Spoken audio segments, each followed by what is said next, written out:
खाना क्या बनाऊं? बस यही कह दो मेरे हस्बैंड अलाउ नहीं कर रहे, वो मैनेज नहीं कर पा रहे।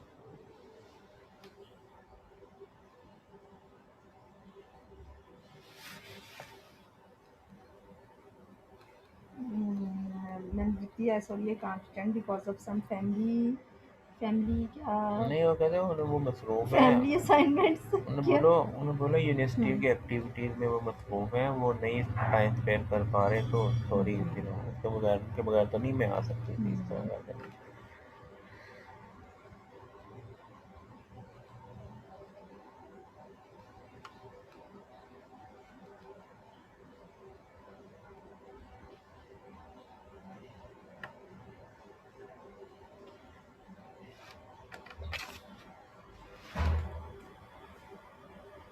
अस्सलाम वालेकुम वरहमतुल्लाह।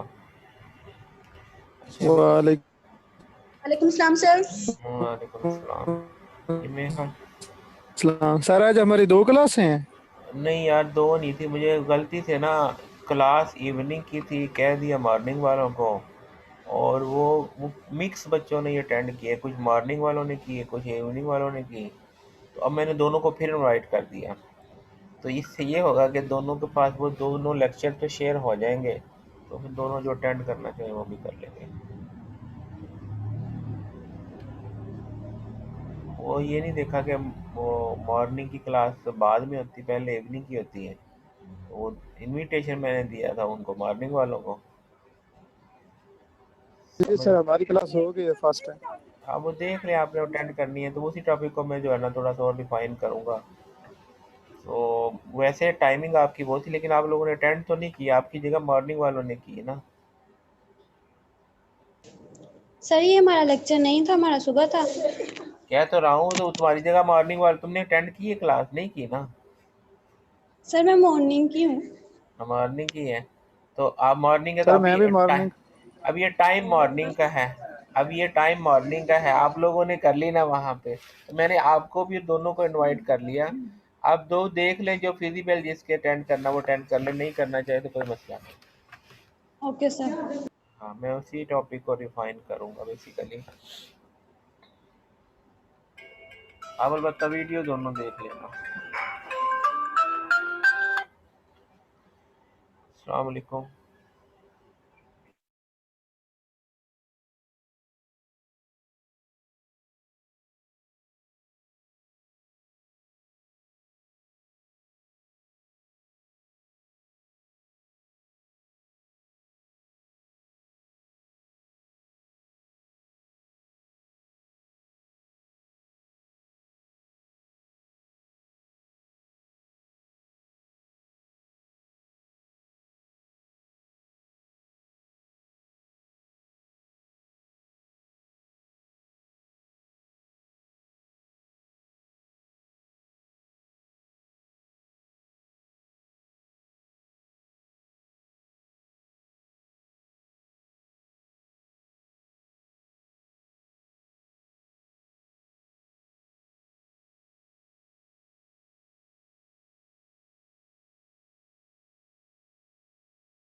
जुम्मा है ना। हाँ वो अच्छे आज की है।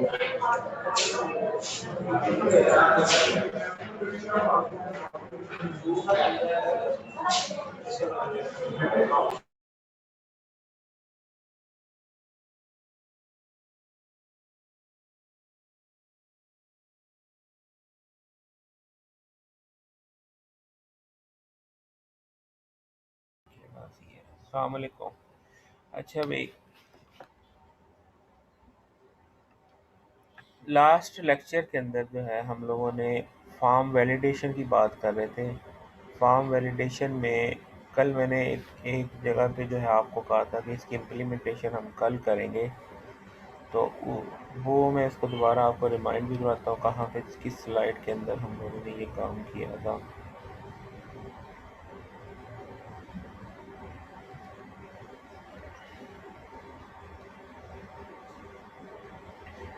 ये इसमें हम लोग यहाँ पे पहुँचे थे, ये $_सर्वर PHP सेल्फ वेरिएबल के लिए।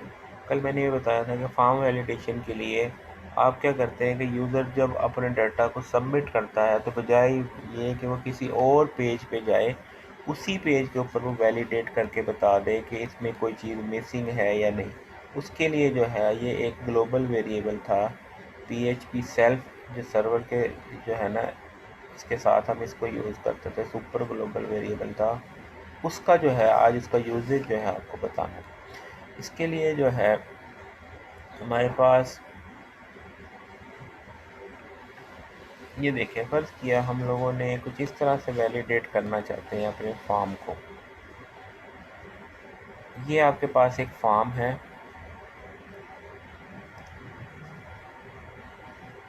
इसको ज़रा ऑब्ज़र्व कीजिएगा। ये एक PHP का वैलिडेशन फॉर्म है जिसके अंदर आपने वो डिफरेंट फील्ड्स लगाई हैं, ठीक है। इसमें नेम है, ईमेल है, वेबसाइट। आमतौर पे जब आप डाटा एंट्री करते हैं तो कुछ इस तरह से रेड कलर का एक स्टार होता है जिससे पता चलता है कि ये वाली फील्ड जो है आपने कंपलसरी एंटर करनी है, और बाकी जो है वो आप ना भी एंटर करें तो वो मैं जो है इसको डिफ़ॉल्ट होती है, यानी ऑप्शनल होती है, उसके बगैर भी हो सकता है। अब यहाँ पे क्या है, ये 3 टेक्स्ट बॉक्सेस लगे हुए हैं, और उसके बाद ये आपके पास जो है टेक्स्ट एरिया लगा हुआ है, फिर ये आपके पास जो है 3 बटन लगे हुए हैं, ठीक है, और सबमिट का बटन है। अब यहाँ पे देखें, फ़र्ज़ किया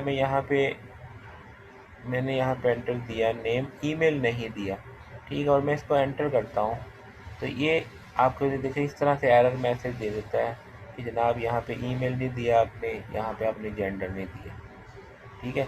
इसमें अगर मैं दोबारा एंटर करता हूँ, यहाँ पे मैं ईमेल भी दे देता हूँ, जैसे ही मैंने ईमेल दे दिया और इसमें जेंडर भी मेंशन कर दिया, अब ये जो है वो सक्सेसफुली जो आपको दिखा देता है। इसी फील्ड के ऊपर जो है, इसी फाइल के ऊपर, इसी पेज के ऊपर वो दिखा देता है कि इसमें नेम भी दिखा दिया, ईमेल भी दिखा दिया। अब इस चीज़ को कैसे वैलिडेट कर रहे हैं, इसकी ज़रा कोडिंग को थोड़ा ऑब्जर्व करिए। यहाँ पे हमारे पास पहले नंबर पे इस PHP के कोड के अंदर हमने क्या किया है, ये 4 वेरिएबल ले लिए, जो यानी 4 फील्ड है जिसको इसने चेक करना था।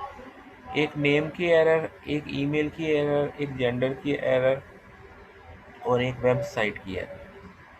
4 एरर्स को इसमें टैकल करना, उसके लिए इसमें 4 वेरिएबल ले लिए, उनके अंदर एम्प्टी रख दिया, और फिर इसके अलावा जो फील्ड है उनका डाटा भी फेच करना ना, जैसे इस नेम का डाटा कौन से वेरिएबल में आए, ईमेल का, वेबसाइट का और ये जेंडर का, ये किसके अंदर आए, तो नेम, ईमेल, जेंडर, कमेंट और वेबसाइट,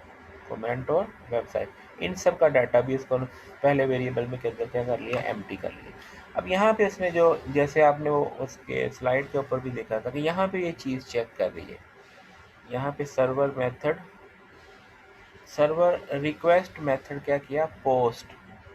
अगर वो पोस्ट है तो तब क्या करें वो, अच्छा, अब इसमें अगर वो मेथड पोस्ट ना हो तो उस सूरत में तो ये काम नहीं चलेगा ना, तो इसलिए इसको पहले कंफर्म कर रहा है कि यहाँ पे ये जो फॉर्म बना है, अगर आप लोग देखें तो यहाँ से फॉर्म शुरू हो रहा है, PHP का जो फॉर्म है, ये फॉर्म का जो है टैग आ गया हमारे पास, फॉर्म यहाँ से शुरू होता है जी, फॉर्म,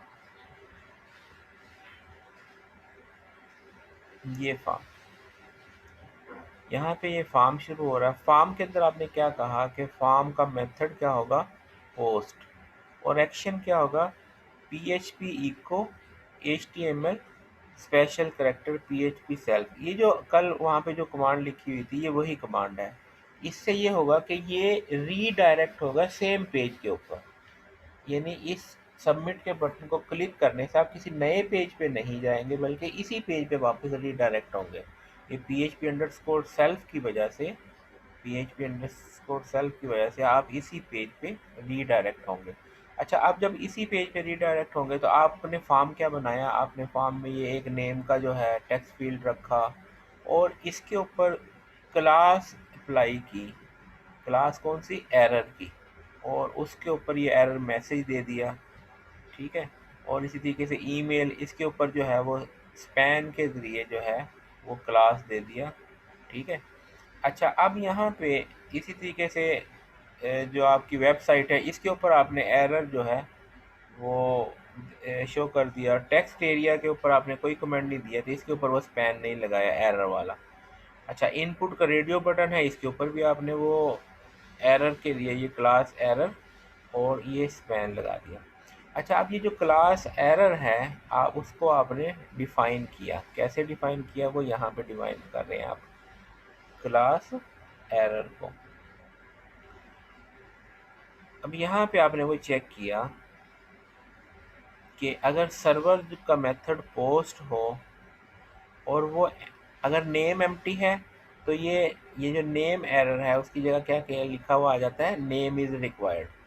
एल्स में क्या आता है कि वो जो इनपुट है उसको, उसमें से जो इनपुट यूज़र ने ली है, यानी यहाँ पे जो यूज़र ने एंटर किया है उसको सेव कर दिया $sign नेम में। इसी तरीके से अगर ईमेल का वो एम्प्टी आता है, एम्प्टी का फंक्शन चेक कर लेता है, अगर वो एम्प्टी देता है तो वहाँ पे क्या कर देगा कि ईमेल इज़ रिक्वायर्ड, और अगर वो एम्प्टी नहीं देता उस सूरत में ईमेल के वेरिएबल में डाटा सेव कर देगा। सेम लाइक जो है वेबसाइट का, कमेंट का और जेंडर का जो डाटा है वो इसके अंदर आ जाएगा। अब यहाँ पे ये इनपुट का फंक्शन है।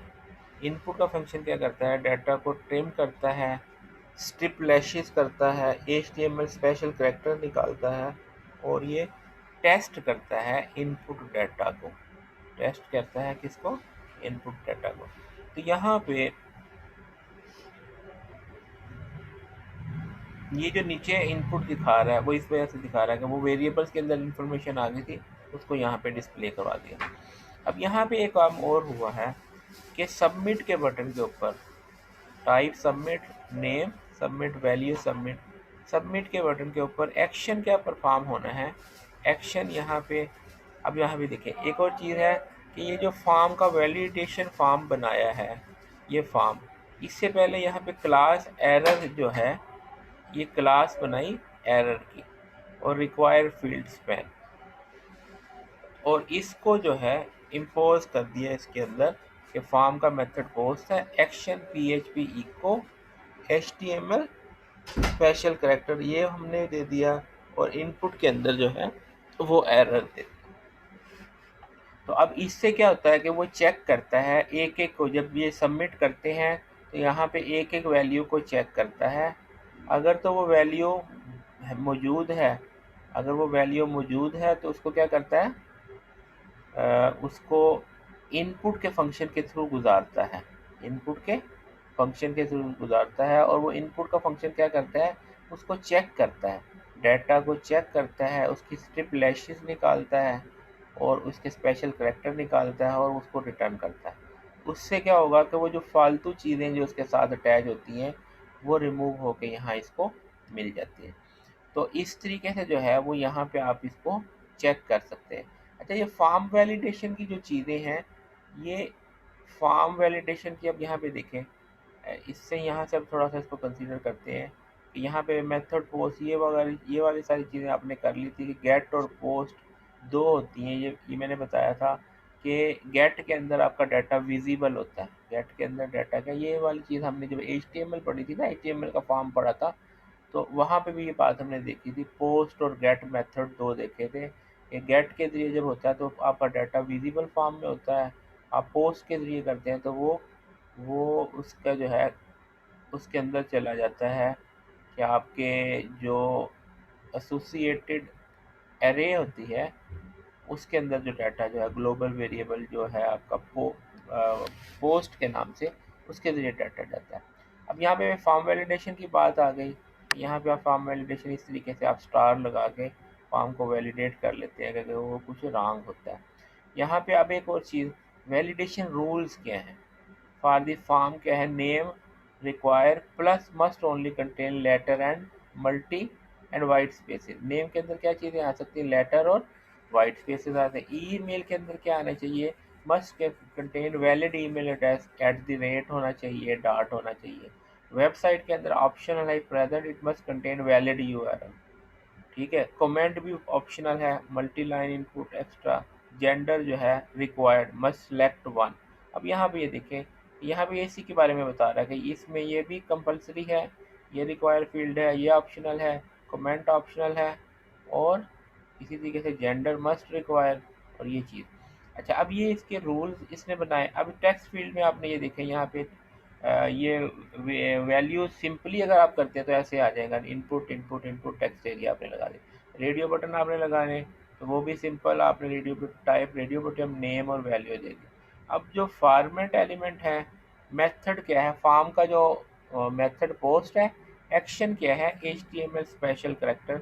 अब वहाँ पे उसके ऊपर आपकी जो स्लाइड थी उसके ऊपर भी ये डिस्कशन थी, इसको दोबारा एक दफ़ा कर लेते हैं कि what is the underscore $_ server PHP self variable is a super global variable that return file name of the currently executing script। इसने देना क्या है, इस वेरिएबल ने वो नेम जो जिस यानी जो करंटली एग्जीक्यूट हो रहा है पेज, उसका नाम देना है। इसने करना क्या है, सिर्फ नाम देना है उसी फाइल का जो इसको एग्जीक्यूट करे।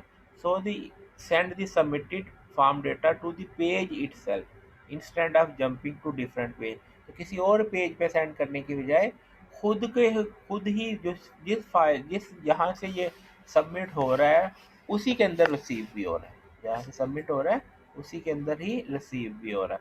अच्छा, तो इसका जो HTML स्पेशल करेक्टर फंक्शन क्या करता है, HTML स्पेशल फंक्शन कन्वर्ट करता है करेक्टर को HTML एंटिटीज में। इसका क्या मतलब है,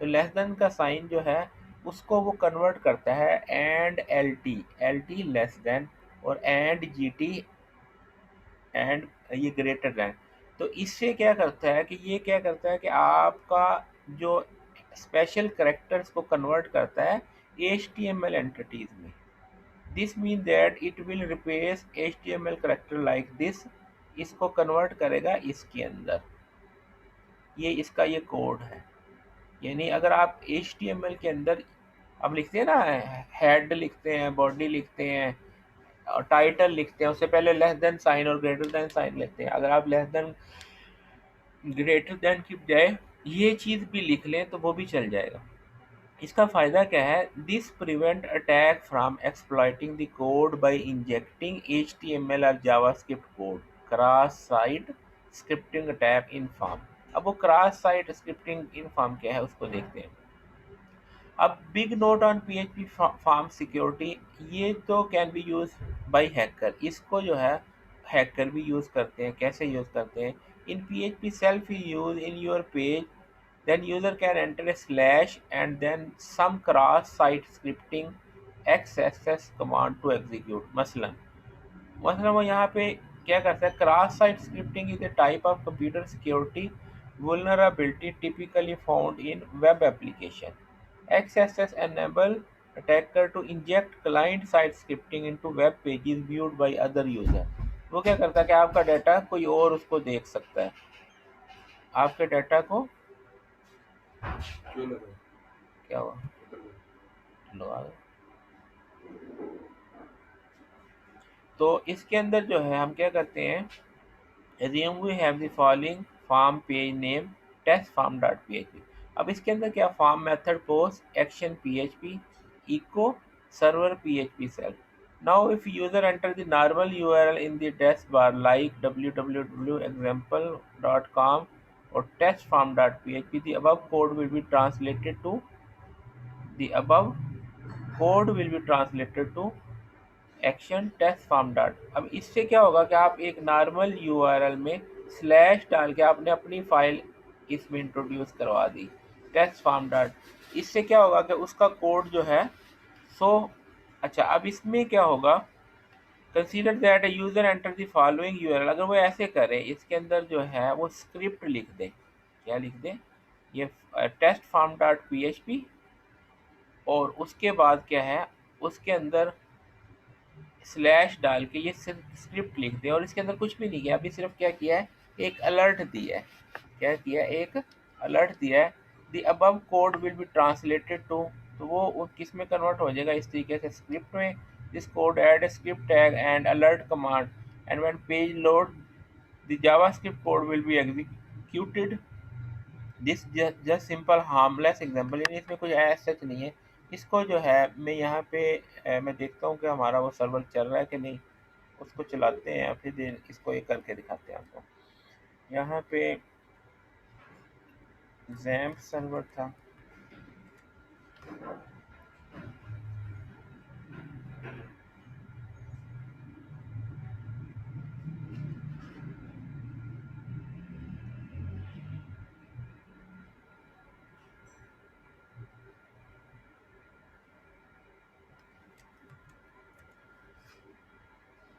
किया ये वेलकम डॉट, और इसके ऊपर जो है हम वो चीज़ें लगाते हैं।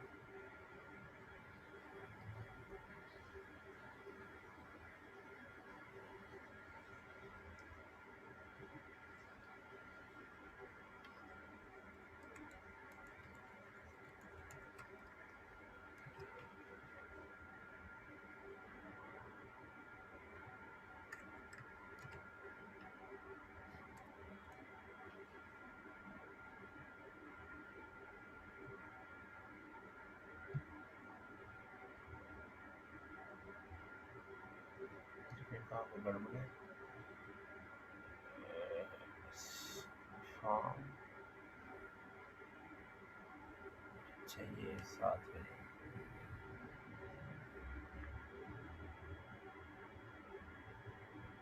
यहाँ पे खैर ये चलिए मैं इसको वो करने के बाद फिर करते हैं। इसमें असल में ये चीज़ जो है ना वो फॉर्म के साथ अटैच करनी है, कि ये वहाँ पे अटैच नहीं, और इस वजह से इसने कोई एक्शन नहीं किया और एरर भी दे दिया रखी।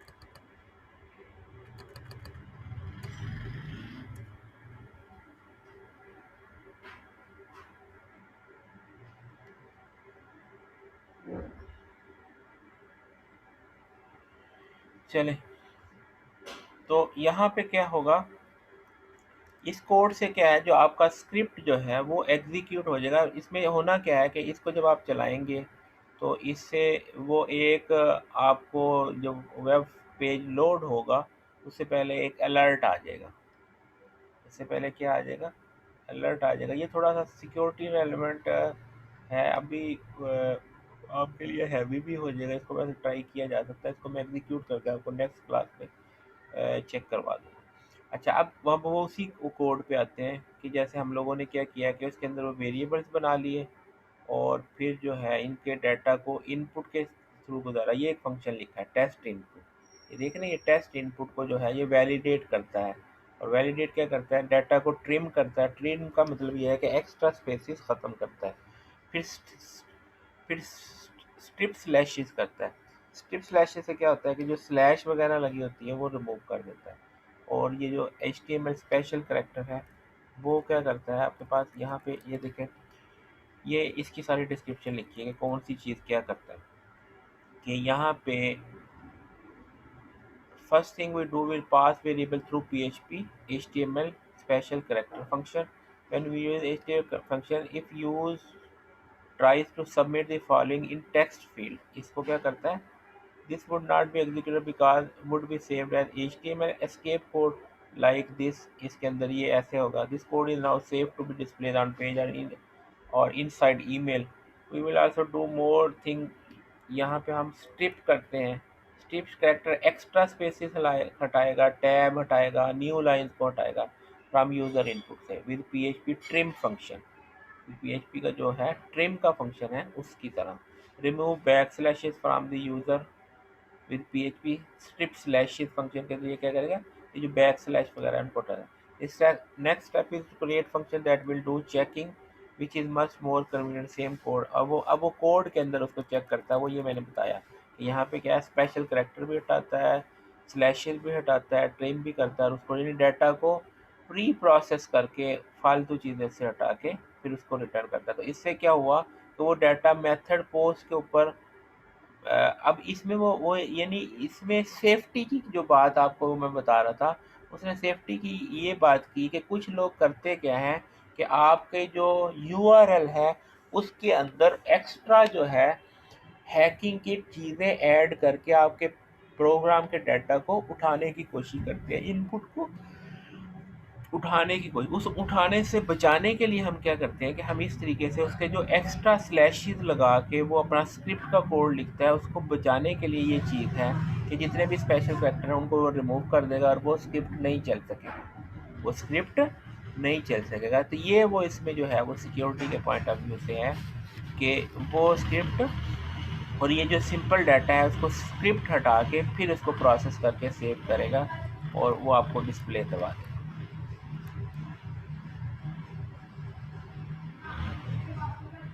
इसके अलावा फॉर्म वैलिडेशन में आप ये भी इन्फोर्स कर सकते हैं, ये चीज़ आपने वहाँ पे भी देखा था कि आप एमटी वगैरह चेक कर सकते हैं कि यहाँ पे जैसे आपने ये चेक किया सर्वर रिक्वेस्ट मेथड पोस्ट है तो एमटी को चेक कर ले, अगर एमटी दे तो वो नेम इज़ रिक्वायर्ड का जो है एरर में ये सेट कर दे।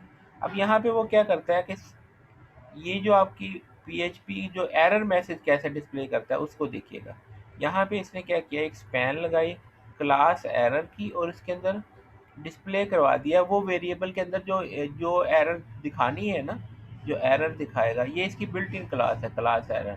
उससे क्या होता है कि वो एरर के अंदाज में चीज़ों को डिस्प्ले करता है। ये आपने वहाँ पे भी पढ़ा था HTML में, जब HTML का पढ़े थे तो उसके मुख्तलिफ क्लासेस थी कि जो कुछ बिल्ट इन क्लासेस थी, किसी में कहते थे कि ये इंफॉर्मेटिव दिखाना है, किसी में कहना है कि यूज़र को जो है जो बोल्ड करके वो दिखाना, एम्बोस करके दिखाना, इस तरह जो मुख्तलिफ फॉर्मेट थे। तो इसमें से ये एक एरर की भी क्लास थी, उसमें एज ए एरर दिखाता है। तो एरर कौन सी दिखाएगा वो आप ऊपर वेरिएबल में सेट कर रहे हैं, यहाँ पे आप सेट करते हैं कि अगर कोई एरर होती है तो वो वहाँ से इसको ट्रैप कर लेता है। कैसे, मसलन ये आपने ईमेल एम्प्टी दी तो ईमेल एरर के अंदर ये लिखा हुआ आ जाएगा ईमेल इज़ रिक्वायर्ड। फिर अगर आप वेबसाइट नहीं देते तो वेबसाइट में आपने चेक नहीं किया तो वहाँ पे एम्प्टी दे देते हैं। नेम में आप क्या देते हैं, नेम इज़ रिक्वायर्ड। तो जब आप इसको चलाते हैं तो ऐसे ही आता है ना, यहाँ पे मैसेज जब आप इसको करते हैं ये मैसेज आता है कि देखो name is required, email is required, gender is required. तो ये हर एक की जगह अलग अलग लिखा हुआ आना है। तो उसको किस में सेव करते हैं, वेरिएबल में सेव करते हैं। वो इस तरीके से यहाँ पे वेरिएबल में सेव होता है, name is required, email is required and so on. ठीक है, और उसको यहाँ पे एरर बना के शो करवाने के लिए हमने क्या किया, इसकी वो स्पैन में क्लास एरर को यूज़ करते हुए इको करवा लिया ईमेल एरर को। और करवाया कहाँ, इस ईमेल के फ़ौरन बाद। और होता कब है, जब एक्शन परफॉर्म हो जाता है। एक्शन परफॉर्म होने के बाद जब ये दोबारा इसको डिस्प्ले करवाता है तो वो एज इट इज़ इसको रिपीट करके साथ में पहली दफ़ा जब ये दिखाएगा। अब क्वेश्चन ये है कि जब ये फॉर्म पहली दफ़ा लोड होता है बगैर कुछ किए तो उस वक़्त इनमें कुछ नहीं होता, क्योंकि उस वक़्त आपने इन एरर्स के अंदर क्या रखा हुआ है, एम्प्टी रखा हुआ है। यहाँ पे आपने ये देखा ना, ये एम्प्टी रखा हुआ है कि इन सारी एरर्स के अंदर भी एम्प्टी रखी हुई है और सारे वेरिएबल में भी एम्प्टी रखा हुआ है। तो इसलिए जब ये फॉर्म पहली दफ़ा लोड होता है, अभी देखें ना, इसको मैं रिफ़्रेश करता हूँ कि जब ये फॉर्म पहली दफ़ा लोड होगा तो तब ये कुछ भी नहीं आता, तब यहाँ पे कुछ भी नहीं आता, कोई एरर शेरर नहीं आती। जब दूसरी दफ़ा लोड होता है तो फिर यहाँ पे वेरिएबल में जो एरर है उसकी जगह वो आ जाता है। तो ये इस तरीके से जो है आप इसको टैकल करते हैं। ठीक हो गया भाई, इसमें कोई क्वेश्चन है जो बात नहीं समझ आई तो पूछ लो जी।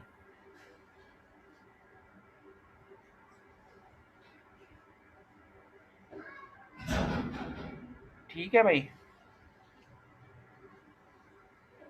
अच्छा यस सर। अच्छा, इससे अगली चीज़ जो है कि ये आपने वैलिडेशन की कुछ टाइप्स देख ली, कुछ चीज़ें इसमें और भी हैं कि मसलन आप जैसे आप लोगों सर को काफी है इतना सर, बहुत ज्यादा पढ़ लिया हमने। एक्सप्लेन ज़्यादा कर दिया मैंने, पढ़ा ज़्यादा नहीं है। ये नहीं वाली सर, चीज़, बहुत बता दिया आपने सर पेपर। ये वाली चीज़ ना आपने पहले भी पढ़ी थी, रेगुलर एक्सप्रेशन वाली, आर वाली, कि ईमेल को चेक कैसे जी करते हैं, नेम को कैसे कैसे चेक करते हैं। ये थोड़ा सा ये कहते हैं, मैं कहते हैं ये वाला टॉपिक मुकम्मल हो जाता फॉर्म वैलिडेशन वाला, क्या कहते हैं। ओके सर, करवा दी फिर। हाँ, अच्छा। अब आप नेम को वैलिडेट करते हैं। नेम की वैलिडेशन में आप यहाँ पे क्या करते हैं, आपने रेगुलर एक्सप्रेशन डिफाइन किया। क्या मतलब, नेम को आपने पहले टेस्ट इनपुट से गुजार के नेम ले लिया। अब उस नेम को चेक करना है कि वो सही है या नहीं। सही क्या मतलब, नेम के अंदर कोई नंबर दे दे, छीदा 420, तो वो तो नेम सही नहीं होगा ना। तो उस तरह की चीज़ों को चेक करना हो कि ये सिर्फ करेक्टर ही दे और स्पेस अलाउ हो, तो उस सूरत को चेक करने के लिए आपने क्या क्या है, आपने रेगुलर मैच जो है, ये एक फंक्शन है, उसके अंदर आपने वो एक्सप्रेशन दिया है कि नेम को किन पैरामीटर्स पे चेक करना है। तो उन पैरामीटर्स पे आपने ये कहा कि नेम में जो है वो सिलेक्शन सॉल्यूशन नहीं हो सकती, ये कैपिटल ए और स्मॉल ए से लेके और ये चीज़ें अलाउ हैं इसके अंदर। तो इसमें क्या है, only letter than white spaces allow, only. तो अगर इनके अलावा कुछ भी इसमें कोई करेक्टर आपने दिया तो वो एरर दे देगा कि सिर्फ वाइट स्पेसेस और वो ही अलाउड है। मसलन यहाँ पे अभी ये अप्लाई नहीं किया, यहाँ पे अगर मैं दे देता हूँ जैसे ABC 1 2 3, तो वो इसको भी ले लेगा। वो कहेगा इसमें देखो, इस पर कोई एरर नहीं दिया। लेकिन अगर आप इसको वैलिडेट करना चाहते हैं कि नहीं भाई इसमें नंबर शंबर नहीं दे सकते, स्लैश सॉल्यूशन नहीं दे सकते, तो फिर आपको क्या करना पड़ेगा, ये रेगुलर एक्सप्रेशन में आपने इस पर इन्फोर्स किया कि सिर्फ करेक्टर और स्पेसेस अलाउ हैं, बाकी चीज़ें अलाउ नहीं हैं।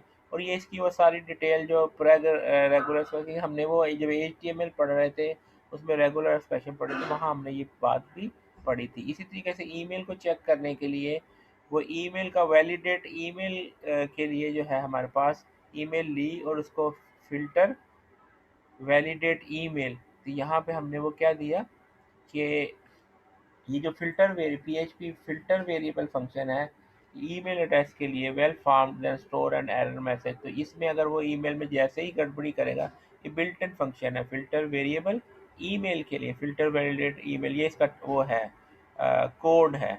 यानी ऐसे ये इसका ये आर्गूमेंट देंगे तो इसका मतलब ये है कि ये इस फिल्टर के तहत जो बिल्ट इन डिफाइंड है ईमेल को चेक करने के लिए, उसके तहत आपके ईमेल को चेक करेगा।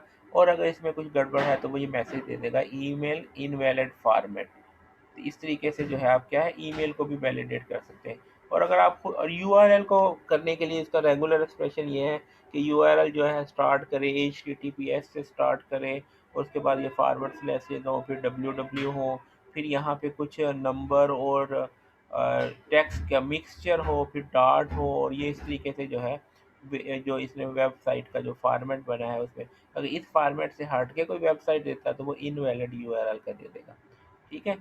और फिर इसी तरीके से अब यहाँ पे वो सारी चीज़ें इम्पोज की हैं। कैसे किया है यहाँ पे देख लें। रेगुलर एक्सप्रेशन में नेम के लिए उसने A to Z और स्पेसिस का कहा है तो वही अलाउ है। ईमेल के अंदर उसने वो जो फिल्टर बना हुआ है, बिल्ट इन फिल्टर है ईमेल के लिए, उसके ज़रिए ईमेल को चेक किया है। और फिर इसी तरीके से वेबसाइट के लिए ये इसने रेगुलर एक्सप्रेशन डिफाइन किया कि HTTPS ही लिखे, फिर www लिखे और ये सारी चीज़ें लिखे तो वैलिड है, अदरवाइज वैलिड नहीं है। तो इसको अगर आप रन करके देख लें तो इन सारी चीज़ों को आप चेक करेगा। कैसे, मतलब मैं नेम में मैं कह देता हूँ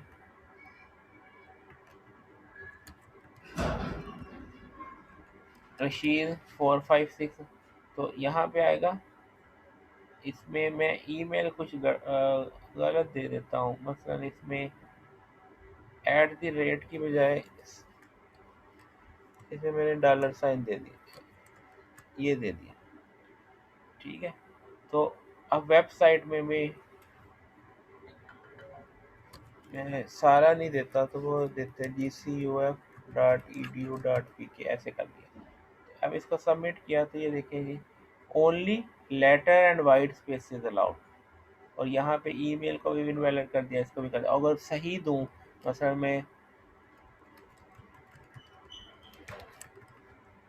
इसको करता हूँ तो ये ओके हो गया, इसको इसने ओके हो जाता। ईमेल में मैं सही दूंगा तो ये इसको पास कर देगा, ईमेल को भी पास कर दे। नेम अभी वेबसाइट के अंदर मैं GCF के साथ HTTPS और ये सारा कुछ लिखूं, HTTP www, तो इसको चेक करें तो ये इसको पास कर दिया, देख रहे हैं ना। तो अगर आप वो सारी चीज़ें लगाएंगे तो इसको ओके कर देगा, वरना वो वैलिडेट करते हुए उसमें वो मैसेज दे देगा। तो ये जनाब इस तरीके से जो है आप फॉर्म को वैलिडेट कर सकते हैं।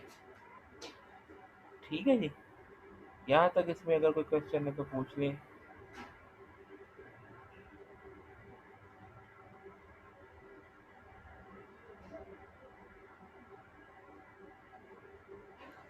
वो जो जेंडर की एक चीज़ थी कि अगर जेंडर ना यहाँ से सिलेक्ट नहीं करता तो उस पर भी मैसेज दे देता जेंडर इज़ रिक्वायर्ड। उसको चेक करने के लिए जो है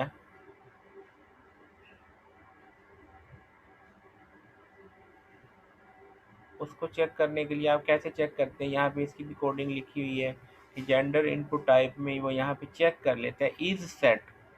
अगर जेंडर सेट है तो इको चेक्ड, नहीं तो ये भी चेक, वरना जो अदरवाइज जो है वो क्या कह देगा कि ये चीज़ सिलेक्ट है, ये सिलेक्ट नहीं है।